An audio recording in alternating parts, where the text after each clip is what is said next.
moving vigil in memory of those who were lost that night, and I was honoured to take part in an iftar with members of the local community. Let me again reassure the House that we are doing everything that we can to see that the survivors of Grenfell get the homes and support that they need and the truth and justice that they deserve. Mr. Speaker, I would also like to take this opportunity to wish the England men's football team the very best in the upcoming World Cup. This morning I had meetings with ministerial colleagues and others. In addition to my duties in this House, I shall have further such meetings later today. Gareth Thomas. I, and I'm sure the whole House, will want to join the Prime Minister in her comments about the Grenfell tragedy 12 months ago. And my constituents certainly will want me to echo her good wishes to the England football team. Can I ask the Prime Minister, though, last year the top 5 cooperatives in our country paid more than 4 times the corporation tax of Amazon, Facebook, eBay, Starbucks and E.ON. The Prime Minister, I'm sure, will want to praise the patriotism of those who have signed up to the Fair Tax Mark campaign. But might this not be an opportunity to encourage the Department for Business and the Treasury to take a more proactive and supportive interest in the growth of cooperative and mutual businesses? Prime Minister. Can I thank the honourable gentleman for his comments about his constituency and the support and thoughts that they have for all those who were affected by the Grenfell Tower fire. On the issue of taxation, he may have noticed that actually HMRC has been requiring some of the large companies that he has referenced in his question to pay more tax, and has ensured that we get that tax from them. And of course they look fairly across all types of institution that operate in this country. Mr. Mark Harper. Mr. Speaker, one of the key reasons why people voted to leave the European Union was to get back control of immigration policy so that we could welcome people to our country based on their skills and their talents, not based on the country from which they are from. You can't stay in the European Economic Area, which we're debating later today, without continuing with free movement of people. So can I urge the Prime Minister to stick to our policy of leaving the single market, getting back control of our immigration policy, and not listening to your many Labour voices who want to continue with unlimited migration from the European Union? Can I say to my right honourable friend, I absolutely agree with him. The Labour Party used to say that they wanted control of our borders. Now what they want is free movement. We will take back control of our borders. Jeremy Corbyn. Thank you, Mr. Speaker. I wish the England team all the best in the tournament in Russia and hope it goes really, really well. This week, Mr. Speaker, is an England win. This week is National Carers Week, Mr. Speaker, and I want to take this opportunity to pay tribute to those thousands of usually unpaid carers whose commitment to family and friends too often goes unrecognised.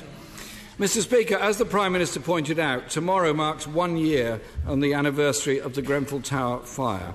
I'll be meeting families again tomorrow at their silent march. But the sad truth and reality is that many of them are still waiting for the security of a permanent home 1 year on from that disaster. Mr. Speaker, when the Prime Minister met President Donald Trump last week, did she do as the Foreign Secretary suggested and ask him to take over the Brexit negotiations?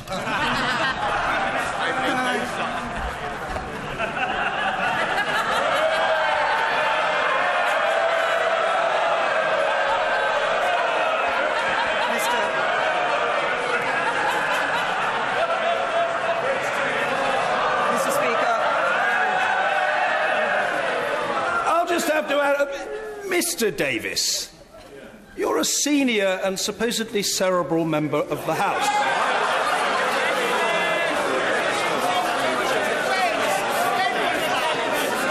Well, in a leap year anyway, you must attempt to recover your composure, man. I'm worried about you, and I'm worried for you. The Prime Minister. Thank you, Mr. Speaker. On the Brexit negotiations, I might remind the honourable gentleman, right honourable gentleman, that before December, Labour cast doubt on whether we would get a joint report agreed. We did. Before March, he cast doubt on whether we'd get an implementation period, and we did. But I wanted, Mr. Speaker, if I may, just to respond to the comment that the Right Honourable Gentleman made about the very important subject of providing those who were the victims of the Grenfell Tower fire with permanent homes. Just so that I can make clear to the House, 203 households were in need of a new home. Every household has received an offer of temporary or permanent accommodation. 183 have accepted an offer of a permanent home.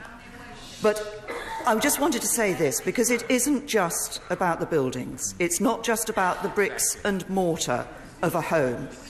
People who suffered that night are having to rebuild their lives. Many of them lost somebody, members of their families with whom they had been living and making a home for years. They lost all their possessions. They lost their mementos. They lost anything that reminds them of the person they loved. When they move into that new home, they will be restarting their lives. And I wanted to pay tribute to all the victims of the Grenfell Tower fire for the strength and dignity that they have shown. Mr. Speaker, I too pay tribute to the families for all that they've been through and all the fortitude they've shown. But sadly, the reality is that some of them have still not got a permanent home to move into. It's very important for the mental well-being of everybody. They have somewhere they can call home and they know it is their home. Mr. Speaker, last week the Prime Minister confirmed we would leave the European Union in March 2019 and the transition would end in December 2020. But we now know the government is working on the basis that transition could continue for a further year till December 2021. Could you be clearer today? Which December are we talking about? No, the Right Honourable Gentleman is quite wrong in his, the way he has put this to the House, so let me be clear to the House. I think what he's trying to talk about is the backstop arrangement that we have agreed. Let's be very clear what this backstop is. This is an arrangement. This is an arrangement that will be put in place in the circumstances in which it is not possible to put the future new customs arrangement in place by the 1st of January 2021. And it is there to ensure that if those new customs arrangements are not in place, that we are able to continue on the basis that there is no hard border between Northern Ireland and Ireland. We are working to make sure that the future customs arrangements overall deal with the issue of ensuring no hard border between Northern Ireland and Ireland. We don't want the backstop to be necessary. We are working to ensure that we can have our future customs arrangements in place on the 1st of January 2021. Jeremy Corbyn! Mr. Speaker, I'm not really sure whether it's a backstop or a backslide that she's talking about here. Last week I asked the Prime Minister, and I'm sorry to bring this subject up again because it's probably quite painful for her, but when is the government's Brexit white paper going to be published? Because she did say it would be published before the June EU Council summit. Is that still the case? No, I didn't actually say that. I said the white paper would be published, and we will be publishing it. We will be bringing ministers together. Just calm down. We will be bringing ministers together after the June Council, and the white paper will be published thereafter. Mr. Speaker, it gets ever more confusing because at the weekend the Cabinet Office Secretary told the BBC that it would not now be until July. Can I offer a solution to her? Instead of worrying about this white paper on which the Cabinet would have to agree, how about making it a green paper in which all their disagreements are in the open and we can all make a comment on it? But if the government does not, Mr. Speaker, as looks likely, have its detailed proposals ready for the June summit, surely the Prime Minister can't be going to Brussels without anything to negotiate on. So is she going to seek a delay to that summit while the government decides what its position actually is? Perhaps I could just help the Right Honourable Gentleman. The June European Council is not a summit about the Brexit negotiations. There will be many issues that the European Union leaders will be discussing at the June European Summit, including the important issue of sanctions against Russia. I will be pressing to ensure that we maintain sanctions against Russia because the Minsk agreements have not been put in place, and indeed I think there are some areas where we should be enhancing that sanctions regime. He says that my right honourable friend, the Chancellor of the Duchy of Lancaster, said that the White Paper would be published in July, and that's different from what I've just said. I have to say to him, after the June European Council is July.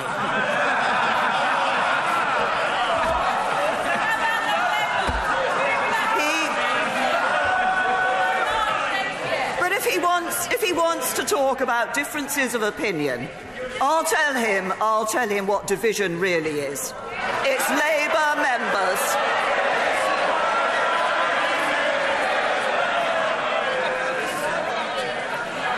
It's all very well the Deputy Leader pointing like that. Division is members of the Labour Party circulating instruction manuals on how to deselect all the Labour MPs sitting behind it.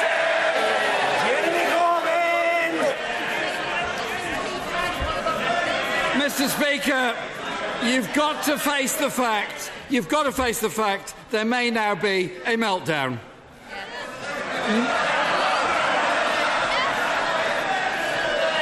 Mr. Speaker, they're not actually my words, but those of the Foreign Secretary, even as his fellow cabinet ministers are preparing people for the government's negotiations, which he clearly thinks are going to end in disaster. And last week he also took aim at the Treasury, who's sitting absolutely next to him, calling them the heart of Remain. He criticised them, saying what they don't want is friction at the borders. What they don't want any disruption to the economy. So does the Prime Minister back the Foreign Secretary in wanting more friction and more disruption to the economy? Yes or no? Let's talk about the positions on this issue. Labour said they wanted to do new trade deals. Labour said they wanted to do new... Order. I want to hear both the questions and the answers. And as the record shows... I don't require any assistance in this matter. As the record shows, that will always happen, however long it takes. And there's a lot of noise and much gesticulation from members on both sides of the House. But I want to hear the questions and I want to hear the answers. The Prime Minister, we're grateful. The honourable member for Bolsover is absolutely right. We're in government, not Labour.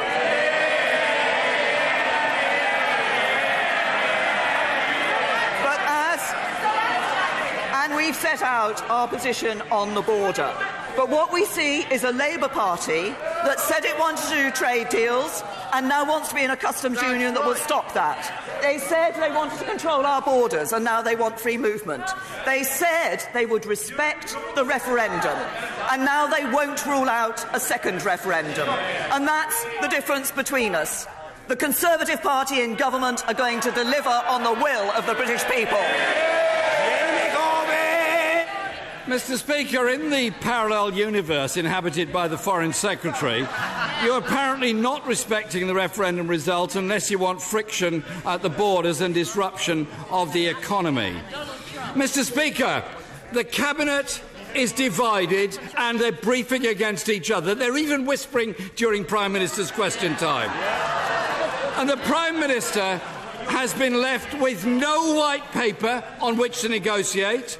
Last week, the transition period was delayed by a year in the space of 24 hours. And yesterday, a deal with her backbenchers was reneged on within hours. Meanwhile, the economy is weakening. Industry is increasingly alarmed at the sheer ineptitude of her government. How much more damage is the Prime Minister going to do to this country before she realises the important thing is to get a deal for the people of this country, not one to appease the clashing giant egos of her cabinet? It's the Labour Party in opposition that are trying to frustrate Brexit. It's the Labour party that are trying to stop us getting a deal for the British people. This government will deliver on Brexit. This government will deliver a Brexit for jobs. This government will deliver a Brexit that is good for Britain. And if he wants to talk about the economy, the last Labour government left office with 500,000 more people out of work than when they went into office. What's happened under the Conservatives? We have seen nearly 500,000 more people in work just over the last year. That's Conservatives delivering on a Britain that's fit for the future. And I've heard that the Right Honourable Gentleman is trying to organise a music festival, Labour.